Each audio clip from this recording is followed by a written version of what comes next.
Sa nakaraang episode, si Dolan ay isang sinaunang dragon na napaslang ng isang bayani, dahil dito ay nagulat siya at di makapaniwala na nangyari sa kanya ang bagay na ito dahil alam niyang siya ay isang malakas at di natitinag na dragon, pero subalit bago siya mamatay ay humingi siya ng pabor na dalhin sa underworld ang kanyang katawan para makapagpahinga na.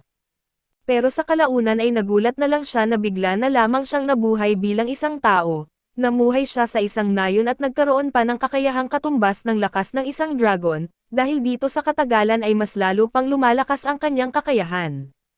At sa pagpapatuloy, habang naglalakad ang dalawang lalaki sa daan ay bigla silang nasalubong ng isang naglalakbay na si Selena. Hindi sinasadyang natakot ang mga ito at napagtanto ni Selena na ang itsura ng kanyang ibabang bahagi ng katawan ay magiging problema, na makahanap siya ng gwapo at matipuno na asawa. Samantala si Dolan ay nasa bahay muli at gumagawa ng mga magic potions kasama sina Ari at Mag-Aro. Sinabi ng matandang si Mag-Aro na hindi tulad ng mga halamang medikal at ang mga halamang pangmanggagamot ay gawa sa mga sangkap na may taglay na kapangyarihang mahika, kaya't mas mahirap itong ihanda. Ipinaliwanag ni Mag-Aro na napakakomplikado ng paggawa ng potion na kahit kaunting pagkakamali sa dami ng mahika ay maaaring maging nakamamatay. Para bang may jinx power ang kanyang mga salita dahil sa sandaling iyon ay nagkamali si Dolan sa kanyang proseso ng paggawa ng potion, na naging dahilan upang masayang ang lahat ng sangkap.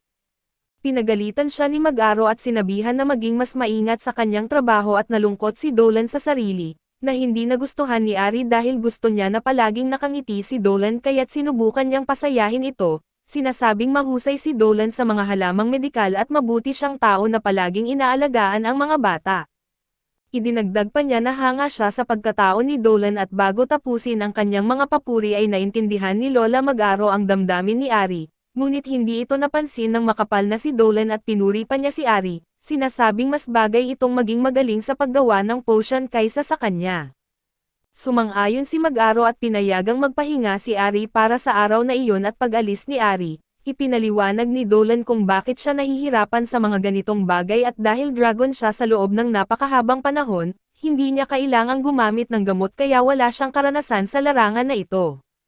Sinabi ni Mag-Aro kay Dolan na huwag magmadali at matutunan ang lahat ng maayos at itinuro sa kanya kung paano gumawa ng antidote mula sa lason. Matapos ang mga leksyon ay sumama si Dolan sa pamilya ni Ari para sa tanghalian at bago kumain ay nanalangin ang pamilya ni Ari kay Mile. Ito ang Diyosa na kilala bilang ina ng lupa. Tumingin si Dolan sa estatwa ni Mile at naisip kung gaano katagal na mula noong huli silang nagkita, na nagpapahiwatig na maaari siyang lumabas sa kwento sa lalong madaling panahon at pagkatapos ng tanghalian, bumalik siya sa nayon dahil malapit na siyang mahuli sa kanyang regular na pagsasanay. Habang patungo siya sa training grounds ay nasalubong niya ang isang babaeng baka na may dalang malalaking banga ng gatas, na nag-alok sa kanya ng sariwang gatas at lumilitaw na ang kakaibang gatas na ito ay galing sa mismong babaeng baka at sinasabing masarap ito, ngunit si Dolan ay may prinsipyo at ipinangako na iinom lamang siya ng gatas mula sa kanyang mahal na wo. Gayunpaman hindi mapipigil ng isang tao ang kanyang sarili ng matagal kaya't nagdesisyon siyang tikman lang ng kaunti, ngunit sa huli ay inubos niya ang lahat ng gatas at mabilis na tumakbo palayo at dumaan siya kay Christina, na hindi niya napansin at nakarating sa training grounds kung saan tinuruan ni Albert ang mga bata kung paano gumamit ng sibat.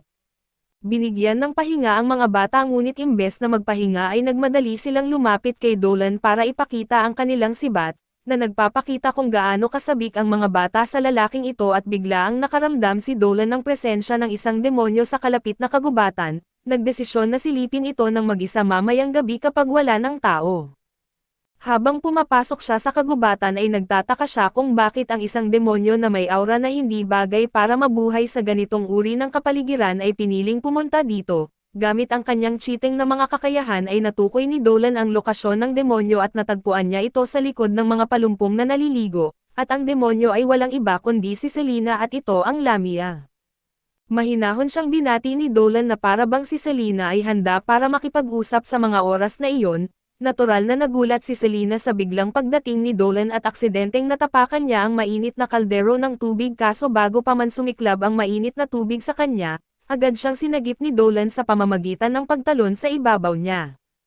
Nakiusap si Selena na huwag siyang tingnan kaso sinabi ni Dolan kung gaano siya kaganda, Dahil sa matinding kahihiyan ay ipinikit ni Selena ang kanyang mga mata at nakiusap kay Dolan na kahit papaano ay ipakita rin ang respeto sa pamamagitan ng pagpikit ng kanyang mga mata, pero tumanggi si Dolan dahil gusto pa niyang ipagpatuloy ang pag-enjoy sa kagandahan ni Selena. Nakiusap si Selena na magpakita ng kaunting pagpipigil subalit sinabi ni Dolan na ayon sa kanya, likas na sa mga nilalang ang paghahanap ng kaakit-akit at maiinit na nilalang at dito na tinamaan ng sampal ni Selena si Dolan, iniwan ang isang malaking pulang marka sa kanyang mukha na nagpapaalala sa kanya na dapat siyang magpakita ng higit na respeto sa isang babae.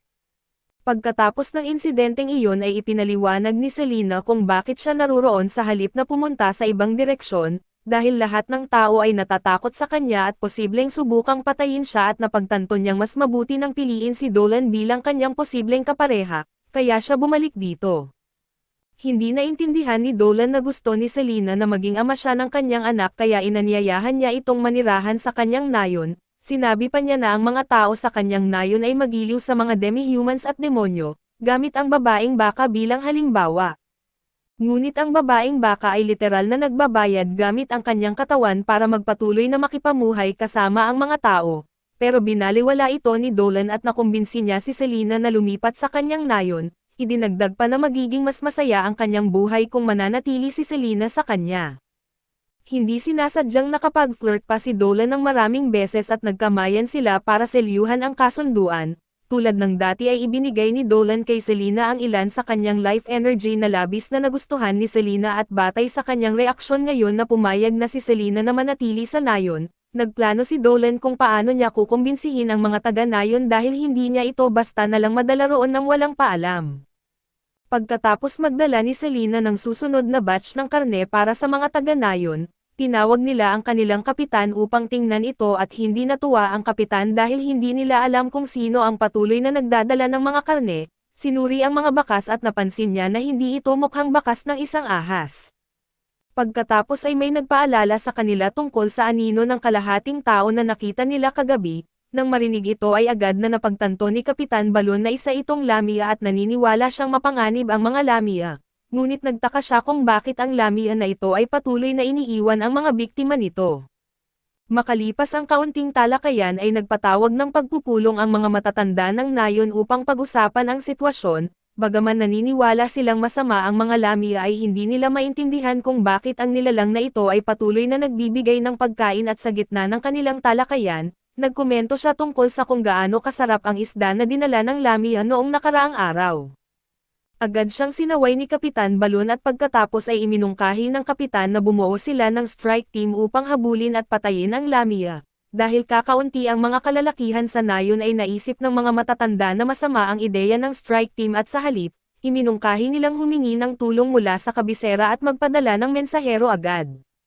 Samantala ay iniisip ni Dolan kung ano ang pinag-uusapan nila at nababahala siya na maaaring may malalim na galit sa pagitan ng mga tao at demonyo, na nagpapahirap sa kanila na magkaintindihan at gayunpaman, umaasa siya na magtatagumpay ang plano nila ni Selena.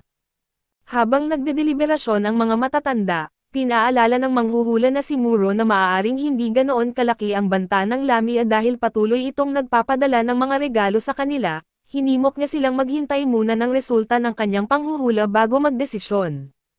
Dumating si Ari na dala ang resulta at ibinigay ito sa mga matatanda at matapos suriin, sinabi ng manghuhula na may magandang pangitain ang Lamia at hinihimok silang magpasensya sa pag-alam sa tunay na layunin nito.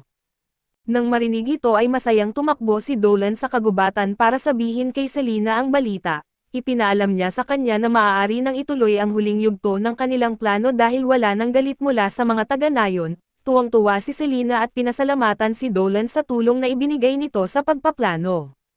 Sinabi naman ni Dolan na ginagawa niya ang lahat ng ito para sa kanya at sa huling yugto ng plano, ipinaliwanag niya ito kay Selena at kinabukasan ay tinipon ni Kapitan Balon ang mga kalalakihan at sundalo ng nayon, ipinaalam sa kanila ang tungkol sa sightings ng Lamia.